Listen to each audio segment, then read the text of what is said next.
رسول الله صلی الله علیه وسلم فرمایي رضا الرب فی رضا الوالد وسخط الرب فی سخط الوالد.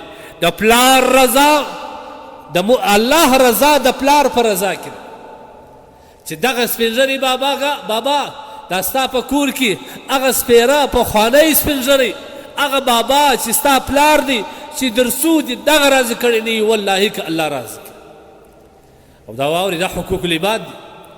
د چا سره چې مور و پلار ناراضي وي او د دنیا څخه ځینې کللي رخصت سوي او دی په داسې حال کې پرېښی چې مور و پلار ځینې ناراضي تر دغه بدبخته کس د ځمکې پر سر باندې نسته. د الله په حضور کې د الله په وړاندې به پلار د دغه بچي شکایت کوي چې خدایه ما بخښلی نه دی ته به هم نه بخښې.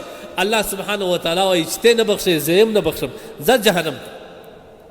ځکه دا حدیث دی قرآن کې الله دا فیصله کړې ده وقضا ربک الله فیصله کړې ده. کومه فیصله کړې ده؟ الله تعبدو الا ایاه وبالوالدین احسانا. در ټولو اول مهم ټکی دا دی چې شرک به نه کوې. ګوره در ټولو خطرناک ظلم دا دی چې سړی د الله سره ظلم وکړي.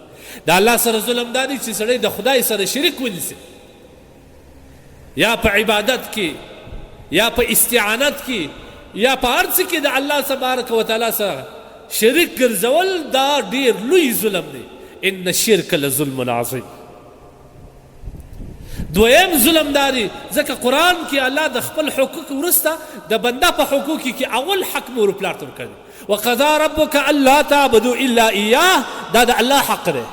وبالوالدین احسانا دا د مور پلار حق دی. د مور پلار سره ښه سلوک کوه.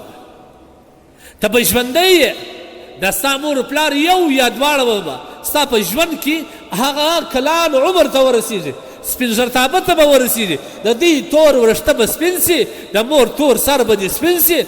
الله سبحانه وتعالی وایي ته به په دا وخت کې څه کوې؟ فلا تقل لهما اف. د اف کلمه به هم نه وایه ځکه ته چې د بازاره راسې تا غوټه په شا راخیستې ته چې کله کور ته راسې ستا هغه مېرمن چې ته پر مین یې ته د مور پر مور لاس پورته کوي د مېرمنې په وجې هغه مېرمن اول ستا د شا غوټې ته ګوري ستا د لاس په غوټې ته ګوري لیکن ستا مور ستا وطندي ته ګوري.